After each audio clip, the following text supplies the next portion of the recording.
รัฐบาลสวิตเซอร์แลนด์สนับสนุนสร้างความเข้มแข็งในการคุ้มครองสัมปทานดินเพื่อการเติบโตที่ยืนยงอยู่ในสปป.ลาว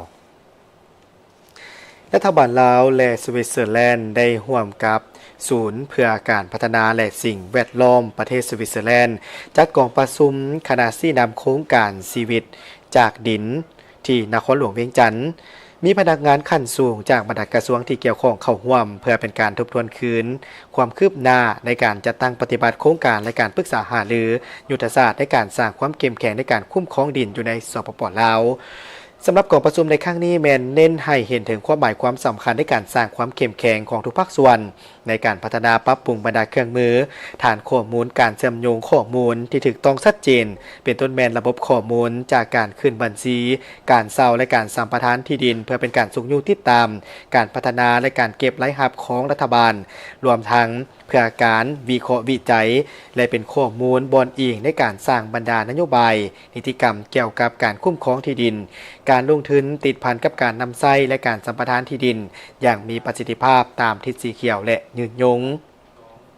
ภายหลังการปรับปรุงกงจากการจัดตั้งของรัฐบรรดาภาคส่วนเพื่อนร่วมงานของโครงการได้มีการซับซ้อนและโฮมเข้ากันจำนวนหนึ่ง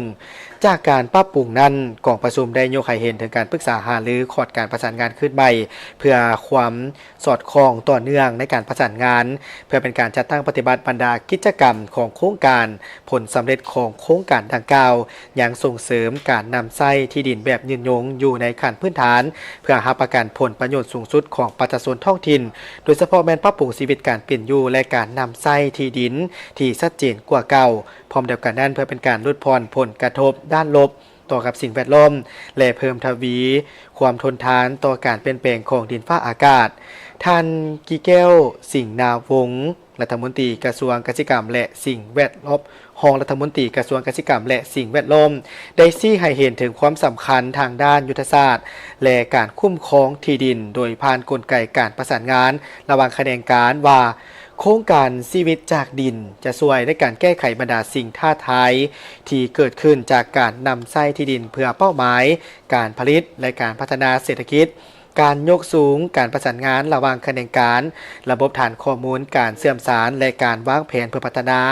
แบบยืนยงโดยอิงใส่ฐานข้อมูลทางด้านวิทยาศาสตร์ส่วนกองประชุมในครั้งนี้แมนเฮดีเป็นเอกภาพในการสืบต่อหัวมือและมาตรการในการจัดตั้งปฏิบัติให้แท้เหมาะเพื่อรับประกันในการสร้างความเข้มแข็งในการคุ้มครองการเซาหรือการสัมปทานที่ดินให้สามารถประกอบส่วนเข้าด้วยการพัฒนาแบบยืนยงเพื่อสร้างรายรับเข้าประเทศและการนำไส้ที่ดินที่สามารถปรับตัวต่อกับการเปลี่ยนแปลงของสภาพดินฟ้าอากาศอยู่ในประเทศลาว